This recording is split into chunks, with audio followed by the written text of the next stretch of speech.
কোরবানি ঈদের আগেই তৈরি পোশাক খাতের শ্রমিকদের মে মাসের পূর্ণাঙ্গ বেতন ও উৎসব ভাতা পরিশোধ করা হবে বলে জানিয়েছেন শ্রম ও কর্মসংস্থান প্রতিমন্ত্রী নজরুল ইসলাম চৌধুরী। সকালে রাজধানীর বিজয়নগর শ্রম ভবন সম্মেলন কক্ষে সরকার, মালিক ও শ্রমিক প্রতিনিধিদের বৈঠকের পর এ কথা জানান তিনি।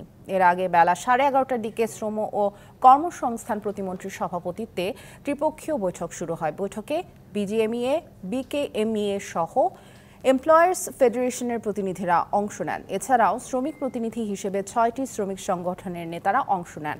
এ সময় তৈরি পোশাক খাতের শ্রমিকদের নানা সুবিধা অসুবিধা তুলে ধরেন নেতারা। পরে শ্রম ও কর্মসংস্থান প্রতিমন্ত্রী জানান, আসছে কোরবানি ঈদের আগেই মে মাসের পূর্ণাঙ্গ বেতন ও উৎসব ভাতা পরিশোধের প্রতিশ্রুতি দিয়েছেন শিল্প মালিকরা।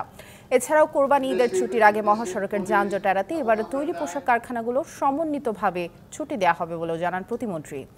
এছাড়া মূল্যস্ফীতির চাপে কষ্টে থাকা শ্রমিকদের জন্য টিসিবির ফ্যামিলি কার্ডের আওতায় আনার দাবি জানানো হলে তা বাস্তবায়নের আশ্বাস দেন প্রতিমন্ত্রী।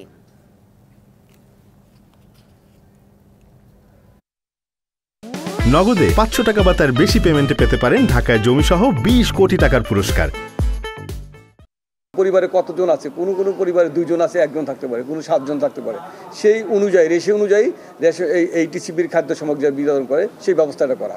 তার প্রাপ্যতা মালিক পক্ষ স্বপ্রণোদিত হয়ে বলে দিয়েছেন পুরো মাসের বেতন যদিও মাস শেষ হবে না, এরপরও পুরো মাসের বেতন দিয়ে দেবেন এবং বোনাস দিয়ে দেবেন এবং কোনো শ্রমিক ছাঁটাই করবেন না।